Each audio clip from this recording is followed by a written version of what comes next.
So for today's Lunch and Learn, we have the Fairtrade Foundation joining us, and we're really excited to have them, not only because they are such a well-known organisation, but it's also a very special year for them. They are celebrating 30 years this year, which is fantastic. Before we start, I just quickly wanted to introduce Heart of the City. So we are a not-for-profit organisation and we work with small businesses. So any business which has less than 250 employees. We have two programmes available, which I'll go into a little bit in a second. One is called the Foundations for Responsible Business and the other is Climate for SMEs, 4 Steps to Action. If you're interested in the Climate for SMEs 4 Steps to Action programme, this programme is organised to get you from not really understanding net zero to measuring your carbon footprint and reducing your carbon footprint. We do have free spaces for those based in the City of London Square Mile and who have a lot of operations with the Square Mile. We also have a free toolkit, which you'll see at the bottom of the page, which will help guide anyone through measuring and reducing their carbon footprint.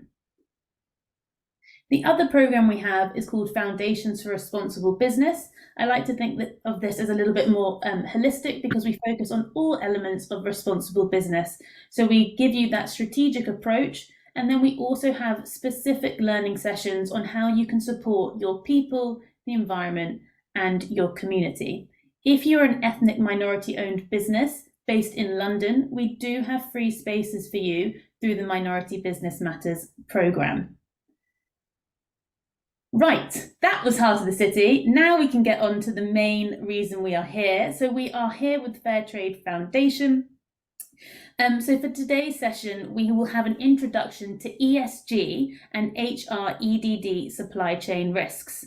For those who don't know, ESG stands for Environmental, Social and Governance, risks that can range from deforestation, environmental degradation to modern slavery and poor working conditions.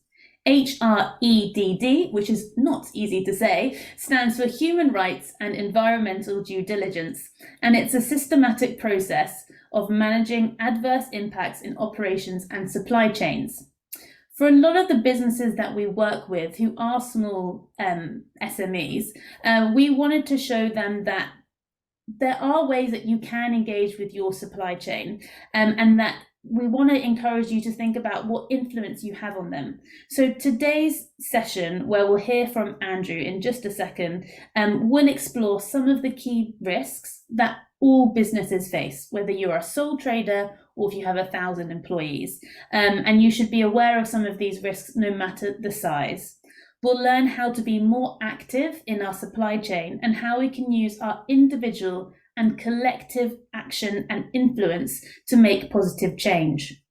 So without further ado, I'll pass over to Andrew Bowring, who's the Partnership Development Manager at Fairtrade Foundation. Andrew, over to you. Thank you so much. Good afternoon, everyone. Firstly, I would like to thank the whole team at Heart of the City, and particularly Olivia. It's always a pleasure working with you, and we really appreciate the invitation to speak with all of you here present today, and any who might be watching the video. So as you know, my name is Andrew Bowring, and I'm here today on behalf of Fairtrade. So as Olivia has said, there will be some time for discussion at the end. So if any thoughts pop into your head or any questions you'd like to explore on any of the topics I touch on, please do jot those down and we can revisit those later on. As Olivia has said, I'll be sharing with you today Fairtrade's insights into human rights and environmental due diligence, HREDD, and we'll be broadly touching on what is known as ESG, environmental, social and governance considerations. I will give a brief overview on how Fairtrade works and the key challenges we are seeking to address, and then look specifically beyond sourcing partnerships. As Olivia has said, many of you on the call today may not be directly sourcing Fairtrade commodities, but I'll be delighted to share how we are working to improve the whole ecosystem and share that information. Just a little bit about me. I'm very passionate about knowledge sharing and open source technology. I've constructed hand-built wind turbines on multiple continents, and I believe knowledge exchange and collaboration really do make the world a better place, one mind at a time. So let's get cracking, shall we? Could we move to the next slide, please? Thank you. So just very quickly, want to let you know that 80% of the world's economically underdeveloped live in rural areas, and they depend on agriculture for a livelihood. And a typical rural agricultural income is less than $1 per day. Low incomes lead to difficult choices for farmers. And if farmers don't earn a fair price, they can't invest in sustainable practices. But the heat's on, rising temperatures, shifting weather patterns, extreme events are transforming conditions faster than farmers can keep up with them, and they need urgent solutions. So some of the challenges facing farmers today within the social context may include low incomes and increased risks around social issues, child labor and forced labor, malnutrition, healthcare issues. And we know that the next generation of farmers are finding it harder and harder to earn an income. And this is really threatening the future of the farming profession. The economic impacts may include access to markets, lack of bargaining power, and in some cases training or less agriculturally advanced practices, and indeed environmental issues, which can lead to higher input costs. And those environmental and climatic issues could include heat, droughts, flood and crop diseases. And we know that the changing climate is affecting the viability of land. And so we need to work harder than ever to support farmers and workers around the world. Next slide, please. So very briefly, what is fair trade? So fair trade, as we know, 30 years we've been going in the UK. We started with a cocoa cooperative in West Africa, in Ghana, back in the 90s. And since then, we have grown to be working with almost 2 million farmers and workers worldwide. You can see there on the graphics, the green areas are our producer network. So that's CLAC, that's the Latin American and Caribbean in Central and Southern America, FTA, Fairtrade Africa, and NAP, which is our Asian and Pacific group. And so that is coupled with national fair trade organizations such as the Fairtrade Foundation, and you can see in blue there other nations where we're selling fair trade products predominantly rather than producing them. Some people often ask, can we have fair trade products made in the UK? Fair trade is there to set a minimum price and ensure that there are conditions which are safe and fair for working, which in the UK, fortunately, we have a minimum wage, for instance, and various labour protections, including the right to assembly. So fair trade is working in markets to produce where those protections are not present. As you can see there, 75 countries, we total, our network totals 1,200 producer organizations, and then we see those FTO, fair trade organizations too. So also very briefly, we have the fair trade minimum price and the fair trade premium, and this is the sum of money which producers earn, which they spend in a completely democratic way. And I'll go on to a little bit of that democratic setup now in the next slide. As I've said, we have the producer networks on the left-hand side, so Latin America, Asia, and Africa. And then we have the national fair trade organizations where we, apologies for my formatting there, that should say e.g. Fairtrade Foundation on the right-hand side. And we come together to be fair trade as a whole. One of my favorite things to tell people about fair trade is we are 50% governed by farmers. So at our most senior decision-making board, 50% of those people are producers. So you cannot make a decision against the will of the farmers. And then we will be working with those producers, exporters, importers, manufacturers, supermarket, and then ultimately to consumers. And you can see at the bottom there, FlowCert, which is our independent auditor, which ensure our producers are sticking to the fair trade standards. And indeed, unfortunately, we sometimes will have to take people off the fair trade certification. We don't take that decision lightly, but FlowCert are the independent auditors throughout that. We could spend hours talking all about the fair trade system, the fair trade network, but I hope that's given you a kind of broad indication of how we operate. Again, if there are any questions, please do flag those at the end. And then the next slide, and we'll be coming into land on this sort of overview of fair trade. As I've said, 1.9, well, I think it's 1.89 million farmers and workers around the world, 1,800 cooperatives. And since inception, over $1 billion have gone to fair trade premium projects. As I said, this is entirely decided by the community. Sometimes that might be in the form of a cash payment. And we'll see some nice images later on of community projects which the premium has been invested in. So there are over 300 fair trade products with fair trade standards. I'm sure you're familiar with tea, coffee, bananas, cocoa, and so on. We also produce cotton, gold mining as well. There are 12 certified fair trade gold mines. And the fair trade milieu is expansive. So we could go into that too later on. And as I say, 75 countries that we are operating in.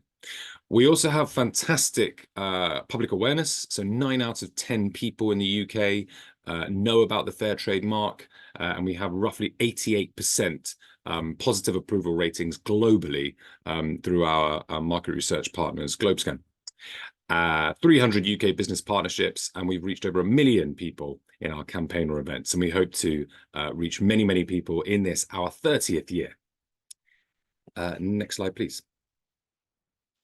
So as Olivia has said, we're aware that possibly you're not going to be coffee sourcing, you know, as SMEs, there's a real range of things that you're doing. So we wanted to look a little more closely at fair trade's broader work rather than commodity sourcing, farming and producing.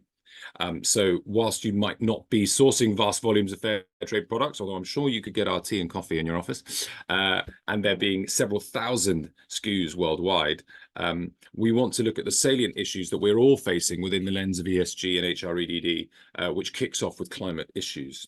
So fair trade are not just focused on fair wages, pricing and trade equity today, but we are constantly looking to the future and the next generation of producers. As such, our climate environmental work is essential, and I will briefly touch on how we approach these issues now. Next slide, please. So how do we mitigate climate risks in our projects and our programs? Here are the fundamental principles of engagement for our climate facility. So first off, no greenwashing. Easier said than done, I know. But we will not simply design insetting programs to deliver best bang for buck CO2 emission savings.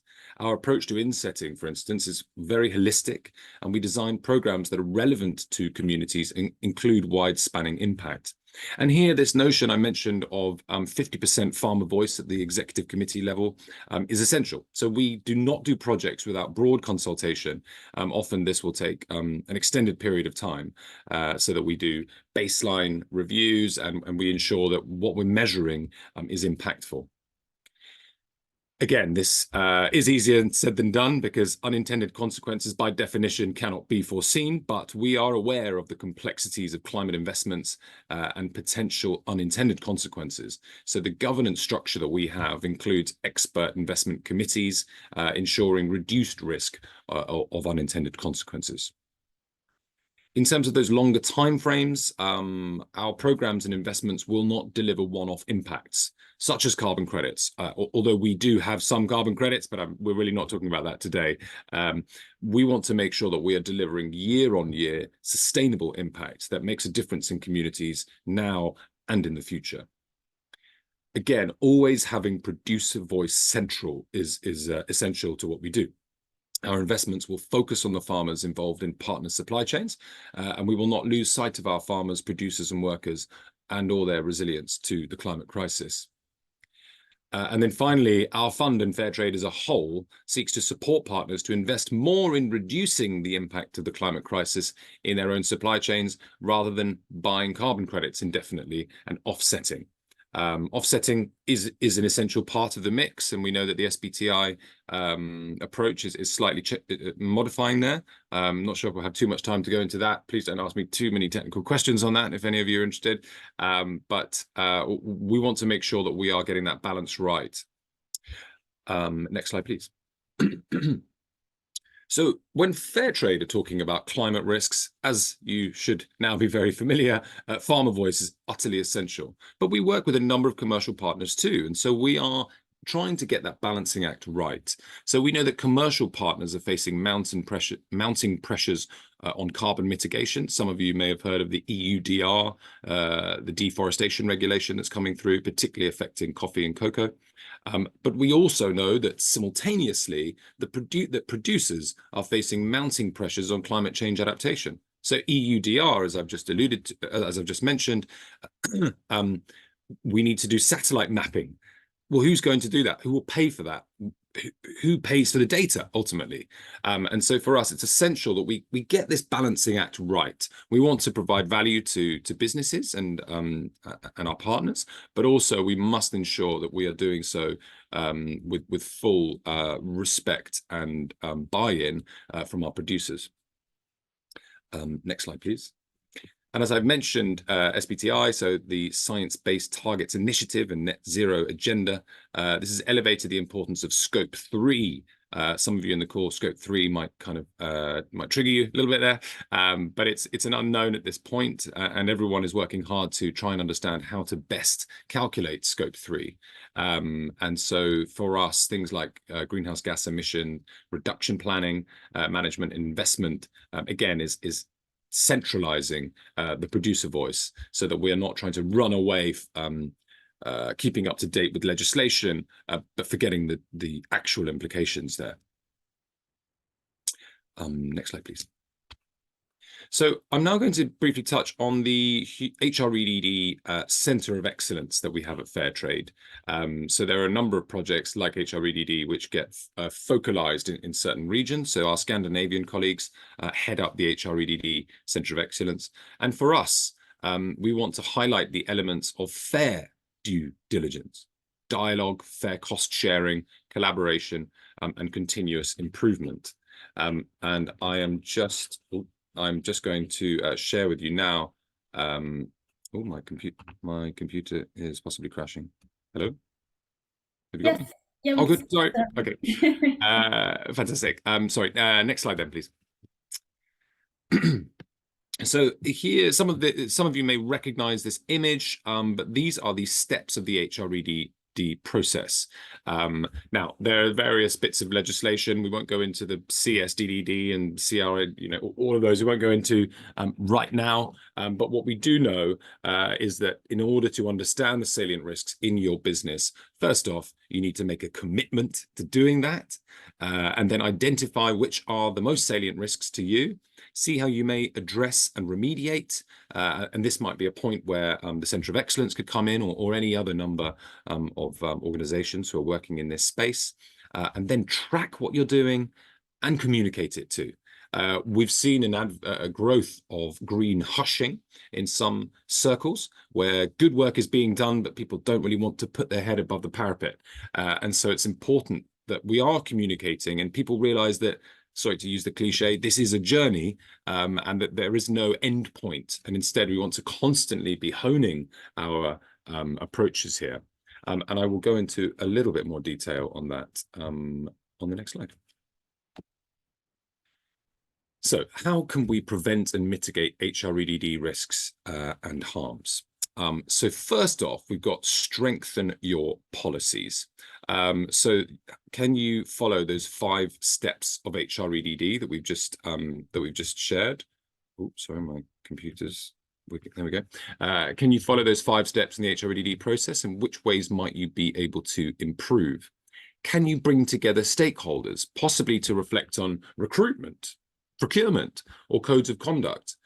Having policies in place are the bedrock of change. And, you may have heard this before, but if there's not buy-in from the top to the bottom, you'll struggle. You might have somebody who has a post in human rights or environmental due diligence, but if you don't have that support from your senior leadership too, it can be quite problematic to make change. Building on this and on the next slide, we look into building internal expertise. So how can you raise awareness on the salient human rights issues? And accidentally, that might also look like human resources, because in some cases, that might be the first place to start. So I've touched on recruitment policies. Do you have anonymized approaches to recruitment? Are we looking at that unconditional, what's the phrase? The biases that we're unaware of. Sorry, that term phrase has escaped me. Unconscious bias, there we go. Is there training that you might be able to engage in? Or could you possibly build coalitions with other partners? Are you able to bring guest speakers in, or are you able to work with other businesses who are facing similar challenges? On the next slide, we are looking at using credible certifications. Now, I am biased, but Fairtrade is an incredible certification mark. But of course, there are various other certification schemes reflecting standards, auditing, and monitoring. And getting support by engaging with certifications can influence your internal processes, but I must be extremely clear here. Certification cannot be a substitute for your own due diligence. So even if you were to work with Fairtrade or work with ISEAL or work with any of these other organizations working in this space, it's essential that there's something going on internally too. And that responsibility is with that stakeholder group that has been identified. Next up, we have joining further sustainability initiatives. So if this isn't clear already, these issues are complex. We cannot solve them alone. And to paraphrase a great English poet, no one is an island. We are all connected. And so what are the relevant initiatives, roundtables, or working groups in your sector? Heart of the City is a great example of bringing together people who want to do business for good. There are a number of different networks that you can engage with. And it could even just be a conversation with a counterpart in another business or in a completely different business. How can we find that space where we're all working towards a common goal? And are there any particular products or countries of relevance? And if that is the case, I might also point you towards the Fairtrade Risk Map, which is a free tool showing salient risks in different supply chains, largely twinned to our commodities, but can also be a helpful starter for 10 for you on your journey. The next slide, thank you. Can you support your suppliers? What are the challenges faced by your suppliers? What is your value your supply chain?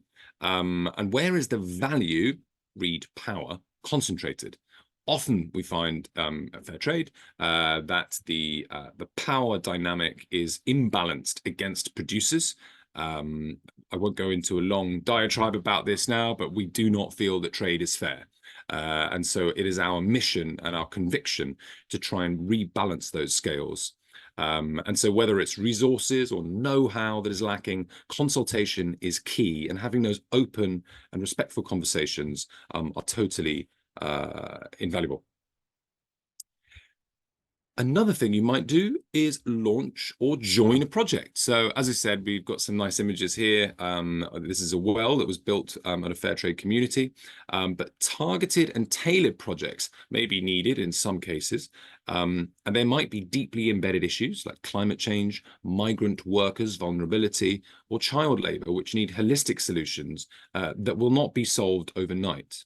Are you able to create a project yourself pertaining to your specific salient needs? Or would you like to lend support to existing projects and programs? One to consider.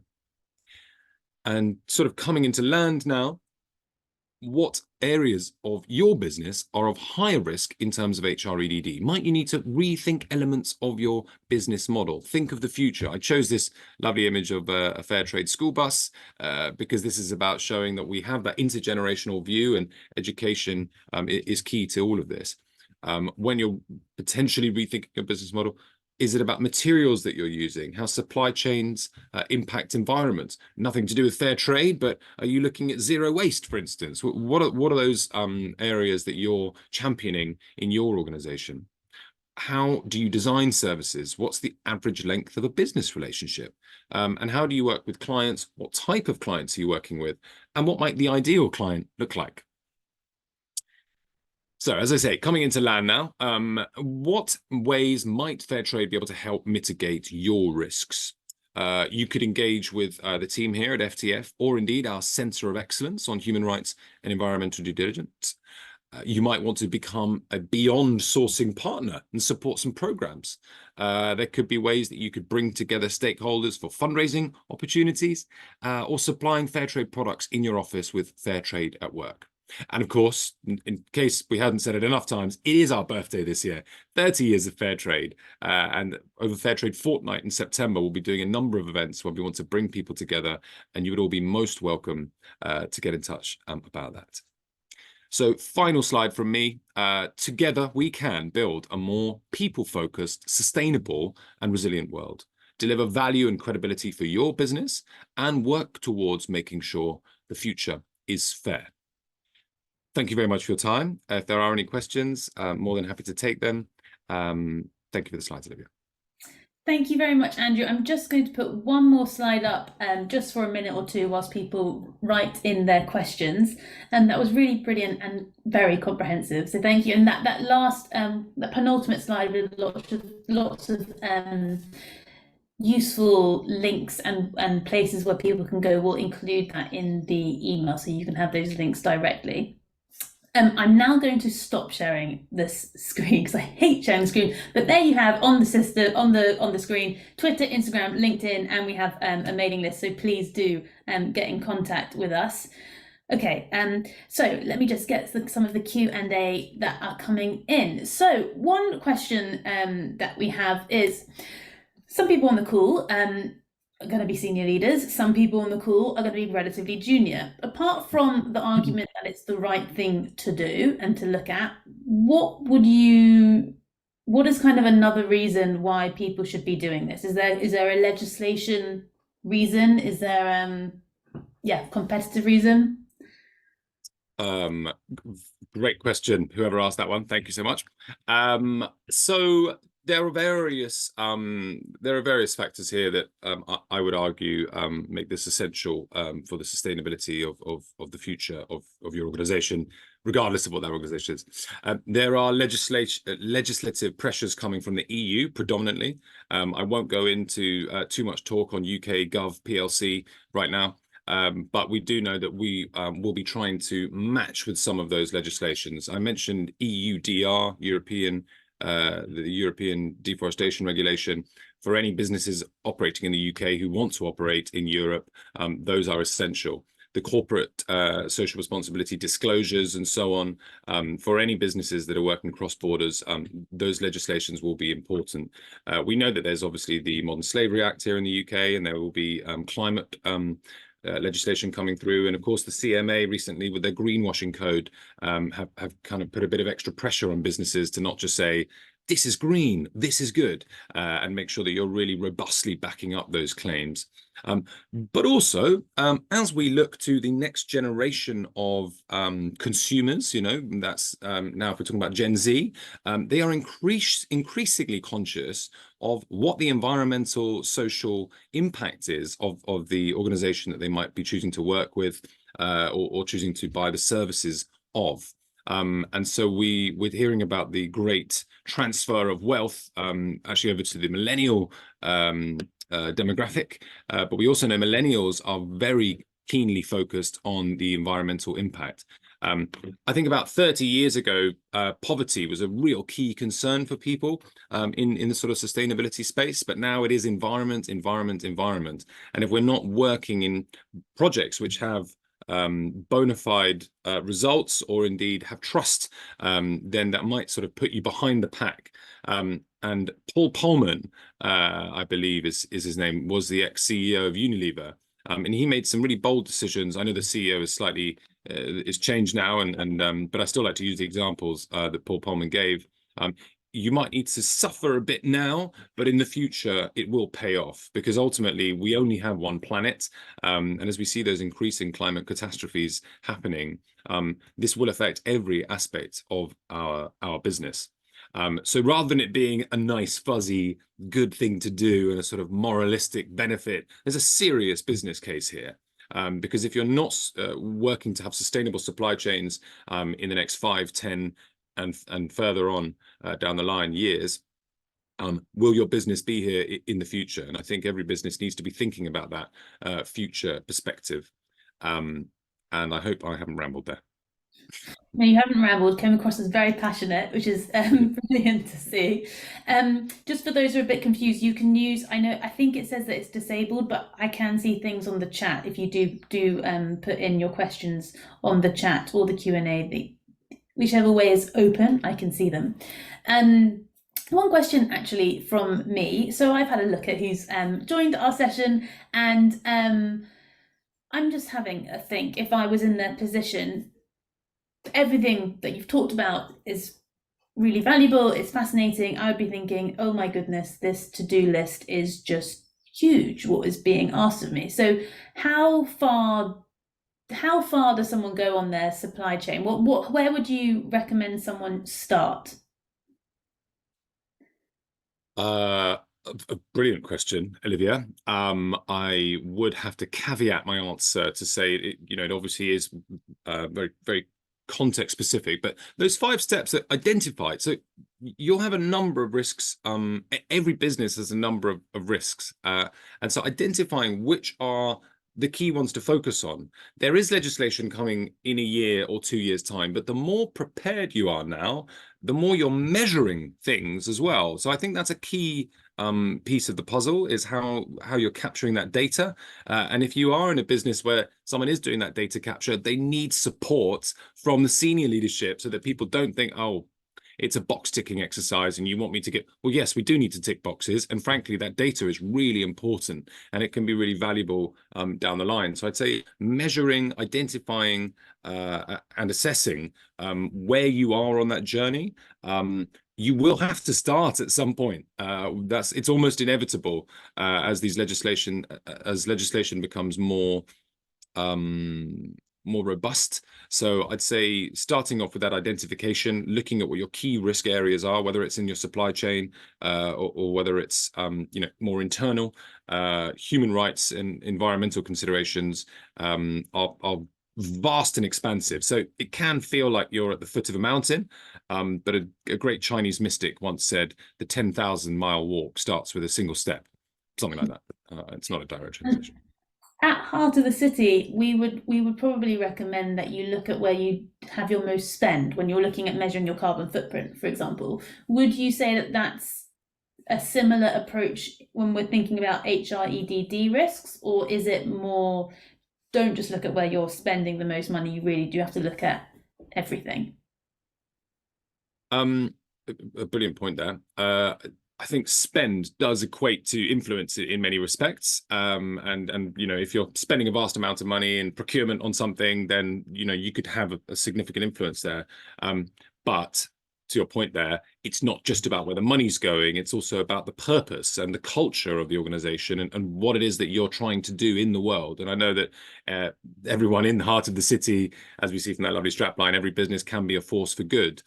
So I think spend, absolutely, and particularly when we're looking at the sort of carbon measurements and scope 1, 2, and 3 and so on, spend is really helpful. But also consult the team and see what people in different departments are finding are the key areas of interest and focus, and what may be coming down the line as the bigger focus, and how are you able to share that internally and externally. I think I would respond that way. Thank you. One's come in saying, how do you actually monitor that fair trade products have been sourced from fair trade producers? How do we monitor that fair trade products have been sourced by fair trade producers? Yeah. A fantastic question. So we work with FlowCert, who are an independent auditor.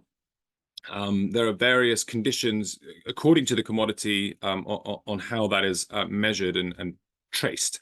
There are some commodities where, so gold, for instance, I do a bit of work in fair trade gold, and we do that in electronics, jewelry, and finance.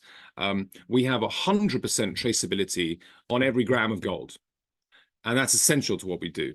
Now, when we look at something like coffee or cocoa, because we're working with huge volumes, tons and tons and tons, we will sometimes use something called mass balance plus or mass balance. So this is a sort of a book and claim mode. For those of you that I imagine for us, anyone who's based in the UK, when you buy your electricity from a company, you're not buying directly from that company. So Ecotricity, for instance, I don't know if any of you have heard of Ecotricity, but they're a green energy company. They pump energy into the grid and you buy energy from them, but at times it might have come from a local power plant run on natural gas. And so there's a sort of a book and claim method where you say, right, I'm going to pay the fair trade minimum price. I'm going to pay the fair trade premium. I know that producer will get that money, but that cocoa or coffee or whatever it may be is going into a central block. And then when it comes out the other side, you can clarify that it was fair trade produced, but in some cases, that traceability isn't possible.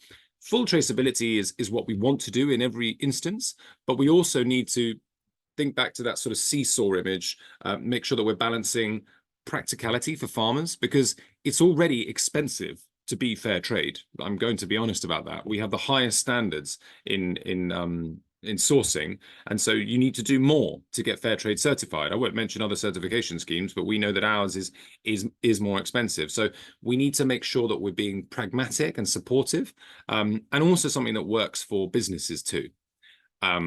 A tricky question, whoever asked that, thank you. And I hope I've given some helpful insight to that. Anonymous has asked it. Thank you, Anonymous. Okay, very good. Just going to pause if there are any more coming in.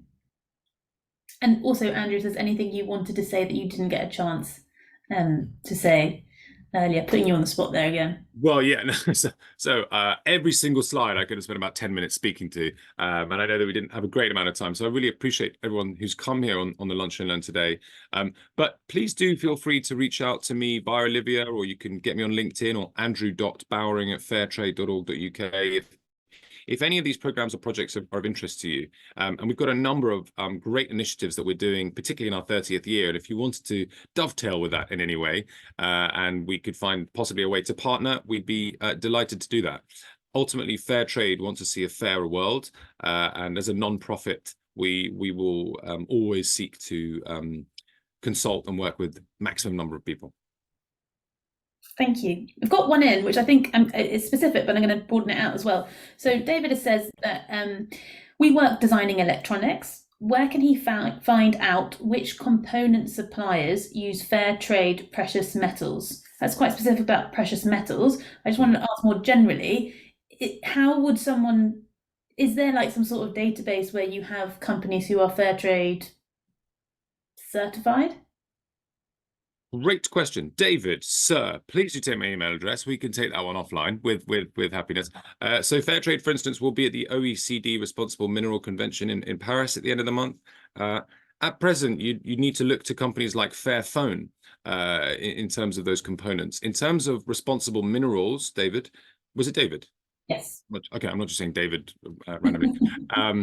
David and anyone else interested.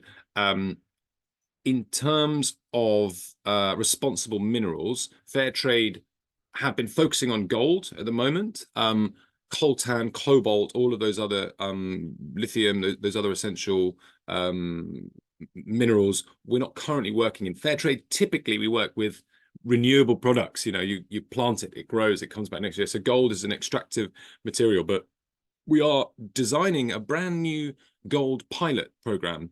A challenge when it comes to electronics development is a lot of that is happening in East Asia and in China. And for instance, the Shanghai Gold Exchange, there's no way you can trace your gold through that. And as I've said, we're very keen to make sure everything is fully traceable. But there are ways that we're exploring to be able to do that book and claim method, for instance, on electronics. So Fairphone are real pioneers in this space, and they've done some great work. I actually owned a Fairphone long before I worked at Fairtrade. And when I found out that there was such a thing called a conflict mineral, I was abhorred. How can we have, well, if there's a conflict mineral, non-conflict minerals, you know, so it's really important work, but it's going to take some real conviction and impassioned people to make that shift, because the electronic supply chain is vast, and when producing something, it might be microgram, you know, very small amounts of those minerals in question, but at scale. So I'd be delighted to talk to you more about that, David, or anybody on responsible minerals. It's a real challenge, though, and we look to countries like the DRC, where there's effectively been a world war over the last decade. Over 7 million people have died in the conflicts there. And unfortunately, we are not able to certify things in the Congo at the moment because our independent auditor can't get insured to go out there. So if we can't certify and audit our products, then it can't be fair trade.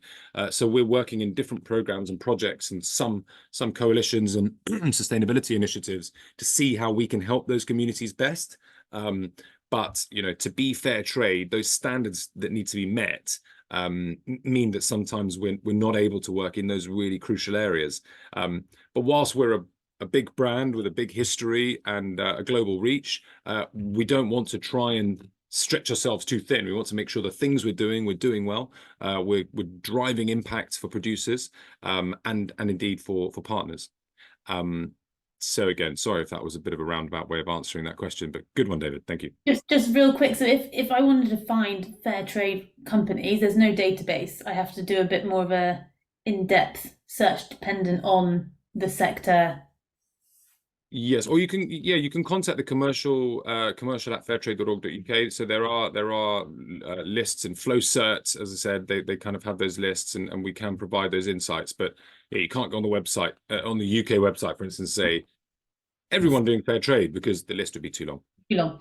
Great. I'm conscious of time. There is one more question, so I'm going to just wrap up, and then if anyone wants to hold for the remaining questions, they can. Just to say thank you so much, Andrew. Brilliant session, and you obviously know your stuff inside out, which is fantastic to hear. Just for those who don't know, we have another lunch and learn on the 22nd of May that will be about how to achieve good business accreditation, and we'll be hearing from the Good Business Charter. That will be part of your email. For those who want to leave, I'd say thank you very much. I had one more question, so I'm going to hold on for those who want to stay. So this question is, once the certification is given by Fairtrade, it says in how many years they trace it again. So I'm guessing that I guess it's like, how long does a certification for fair trade last for? Another very good question. So we regularly review our license, our producers. So I'll get an email every week, and sadly, sometimes people will have their license revoked because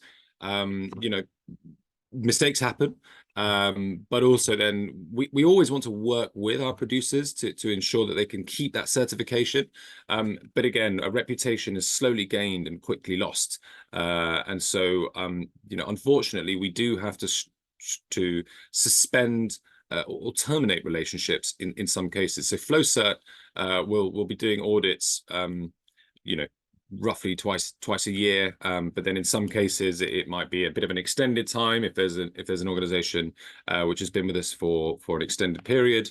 But also we have, as an essential component to fair trade, what's the grievance mechanism? How do you flag a complaint? So we are able to hear those, but fair trade, it of course is not a perfect system. There's no perfect system. So sometimes when producers are not sticking to the strict requirements, we will find those cases. We will try to remediate and try to alleviate those pressures and stresses. But in some cases, as I say, we'll have to see people having their license revoked, suspended, or otherwise. I can't see anything else coming in. So I probably will wrap it up. I think there's a lot of food for thought as well as businesses, but also as an individual, like if we have the option of fair trade product or not, and you are, if there is a price difference, are able to pay for that price difference, then encourage everyone to do it. Thank you very much,